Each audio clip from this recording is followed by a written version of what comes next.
믿음의 성도님들, 혹시 이런 질문 해보신 적 있으신가요?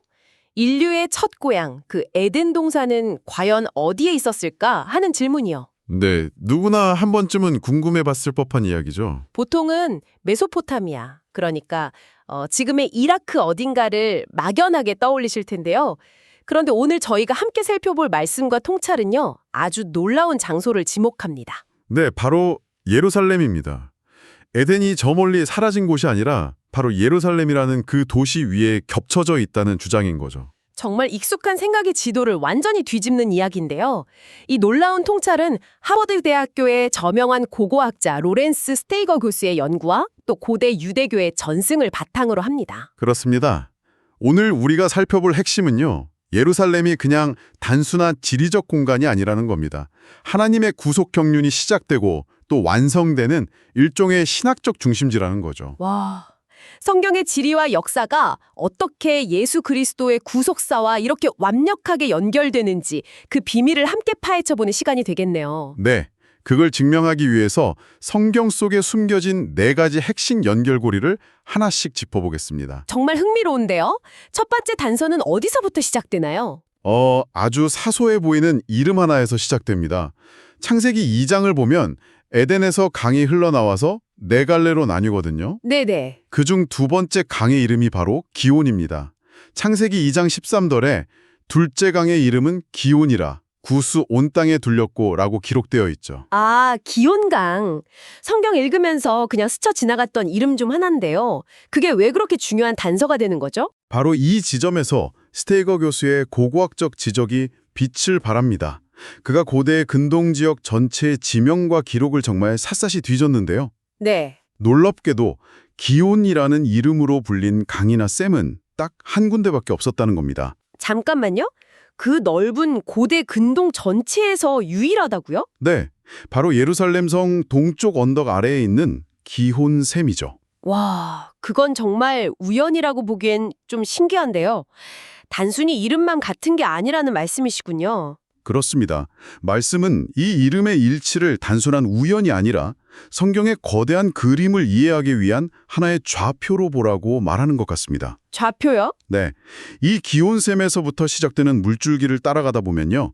아브라함의 제단과 솔로몬 성전, 그리고 마침내 골고다 언덕의 십자가까지 구속사의 핵심 무대들이 쫙 이어집니다.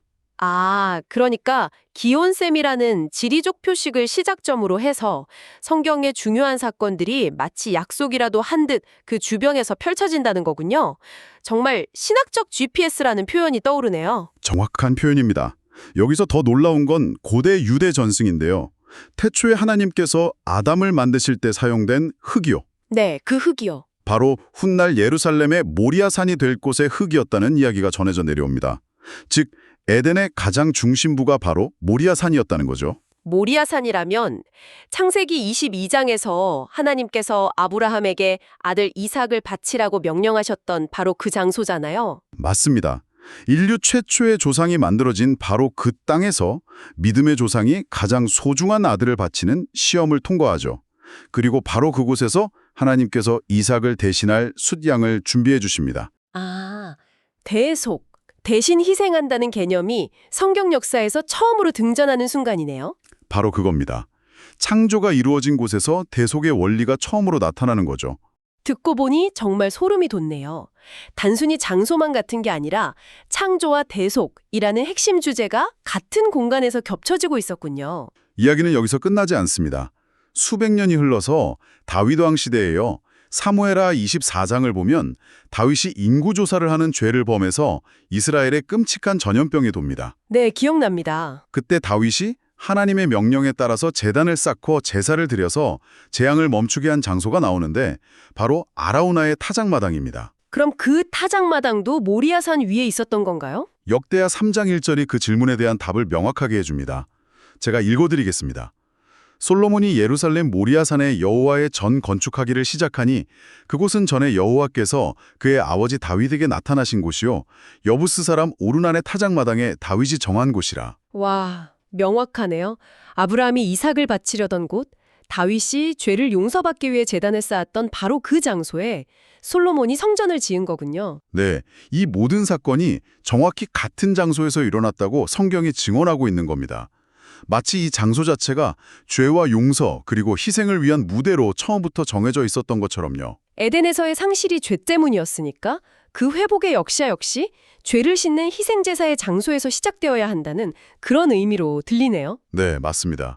그리고 그 회복의 역사에 생명을 공급하는 것이 바로 다시 기혼샘의 물입니다. 아, 다시 기온샘으로 돌아왔군요. 그렇다면 그 생명수는 이 역사에서 구체적으로 어떤 역할을 하나요? 열왕기상 1장 33절을 보면요. 솔로몬이 왕으로 즉위할 때 기름 부음을 받은 곳이 바로 이 기온샘입니다. 아, 그렇군요. 에덴의 생명수가 흐르는 곳에서 하나님의 통치가 시작된다는 아주 상징적인 장면이죠. 또 시간이 흘러서 아수르 제국이 침공해 왔을 때 히스기야 왕이 아주 중요한 공사를 합니다. 아, 그 유명한 히스키야 터덜 이야기군요. 적에게 기온샘을 빼앗기지 않으려고 수로를 파서 성 안으로 물을 끌어들인 사건. 역대하 32장 30절에 기록되어 있죠. 네, 그건 단순한 군사 전략을 넘어섭니다. 세상의 어떤 위협과 공격 속에서도 에덴에서부터 흘러나온 생명수는 결코 끊어지지 않고 하나님의 백성에게 안전하게 공급된다는 강력한 메시지를 담고 있는 거죠. 그리고 히스키야가 끌어들인 그 물이 모여서 만들어진 곳이 바로 실로암, 연못이고요. 맞습니다. 실로암. 이러면 바로 신약으로 연결이 되네요. 요한복음 9장에서 예수님께서 태어날 때부터 앞을 보지 못하던 사람에게 실로암 못에 가서 씻어라고 말씀하시잖아요. 네, 그렇죠. 보냄을 받았다는 뜻의 실로암. 와, 그러니까 에덴의 근원인 기온샘에서 흘러온 물이 이제는 하나님께 보냄받은 예수님의 능력을 통해서 사람의 영적인 눈을 뜨게 하는 기적의 현장이 되는 거군요. 정말 완벽한 연결인데요. 그리고 이 모든 구속사적인 흐름의 정점은 모리아산의 한 봉우리인 골고다, 즉 갈보리 언덕에서 이루어집니다. 갈보리 언덕이요. 아브라함의 이삭 대신 숫장을 바쳤던 바로 그 산 위에서 온 인류를 위한 참된 희생제물이신 예수님께서 십자가에 달리신 겁니다. 아, 십자가에서 흘리신 물과 피. 그렇군요. 에덴의 기온강에서 시작된 생명의 물줄기가 예루살렘의 역사를 거치고 마침내 예수님의 십자가를 통해 온 세상을 구원하는 생명의 강이 되었음을 선포하는 상징이었군요. 맞습니다. 구약의 에스겔 선지자가 환상 속에서 보았던 성전 문지방에서 물이 흘러나와서 죽음의 바다를 살리는 그 놀라운 그림 있잖아요. 에스겔 47장의 환상이요. 네, 압니다. 그 환상이 바로 예수님의 십자가 위에서 실제로 성취된 것입니다. 결국 예루살렘은 에덴의 잃어버린 생명을 되찾는 구원 역사의 심장부라고 성경은 이야기하는 것이죠. 와, 정말 지리적인 위치와 성경의 역사가 이렇게까지 치밀하게 연결되어 있을 줄은 몰랐습니다. 자, 그럼 두 번째 단서로 넘어가 볼까요? 솔로몬 성전의 건축 자체가 지상에 재현된 에덴 동산이었다는 주장. 이건 또 무슨 이야기인가요? 네, 성전은 그냥 화려한 건물이 아니었습니다. 그 공간 자체가 잃어버렸던 에덴을 건축적으로 표현한 하나님과 인간이 다시 만나는 장소로 설계되었다는 겁니다. 그 증거들이 성전 곳곳에 숨어 있다는 말씀이시죠? 그렇습니다. 가장 먼저 떠오르는 건 역시 그룹, 즉 케루빔이네요. 창세기에서 아담과 하와가 쫓겨난 뒤에 하나님께서 불칼을 든 그룹들을 두어서 에덴 동산을 지키게 하셨잖아요. 네, 그런데 그 그룹들이 성전의 가장 깊숙한 곳인 지성소 언약궤 위와 성전의 벽, 휘장에 가득 새겨져 있었으니까요. 바로 그겁니다. 그건 성전 내부가 아무나 들어올 수 없는 하나님의 거룩한 동산, 즉 에덴과 같은 공간이라는 걸 선언하는 장친셈이죠. 에덴의 입구를 막아섰던 그 수호자들이 이제는 회복된 하나님의 임재를 지키고 있는 겁니다. 그냥 장식인 줄로만 알았는데 그런 깊은 신학적 의미가 있었군요. 그럼 성전 벽과 기둥에 종려나무나 활짝 핀 꽃, 석류 같은 식물 문양이 가득했다는 기록도 있는데 이것도 같은 맥락이겠네요? 물론입니다. 에덴의 풍성함을 표현한 거죠. 그리고 아주 결정적인 상징물이 성소 안에 있었습니다. 바로 메노라라고 불리는 7가지의 금 등잔대입니다. 아, 메노라. 많은 학자들은 이 등잔대가 에덴 동산 중앙에 있던 생명나무를 형상화한 것이라고 해석합니다. 생명나무요? 네, 어둠을 밝히는 빛이자 영원한 생명을 상징하는 그 나무가 회복된 에덴, 즉 성전의 중심에서 다시 빛나고 있었다는 겁니다. 그룹 수호자, 풍성한 식물 문양, 그리고 생명나무를 상징하는 메노라까지. 와, 퍼즐 조각이 딱 맞춰지는 느낌입니다. 이 정도면 솔로몬 성전이 지상에 재현된 에덴 동산이라는 주장이 정말 설득력 있게 들리네요. 네, 성전은 단순히 과거를 그리워하는 기념관이 아니었던 거죠. 하나님께서 깨어진 관계를 회복하고 다시 우리와 함께 하시겠다는 의지를 보여주는 적극적인 공간이었습니다. 자, 그럼 세 번째 단서로 넘어가 보겠습니다. 예루살렘, 즉 시온산이 우주의 중심이라는 개념인데 이건 조금 생소하게 들리네요. 이건 고대 근동 사람들의 세계관을 이해하면 좀 쉽습니다. 그들은 신들이 사는 곳 혹은 신과 인간이 만나는 특별한 장소를 하늘과 땅이 연결되는 우주적인 산이라고 믿었습니다. 아, 그리고 성경의 저자들은 예루살렘의 시온산을 바로 그 우주의 중심축으로 묘사합니다. 영어로는 엑세스 문디라고 하죠. 하늘의 보좌와 땀의 백성이 만나는 유일한 통로, 뭐 그런 의미로 볼 수 있겠군요. 정확합니다. 아까 잠시 언급했던 에스겔 47장의 환상이 바로 그 개념을 가장 잘 보여주는 예입니다.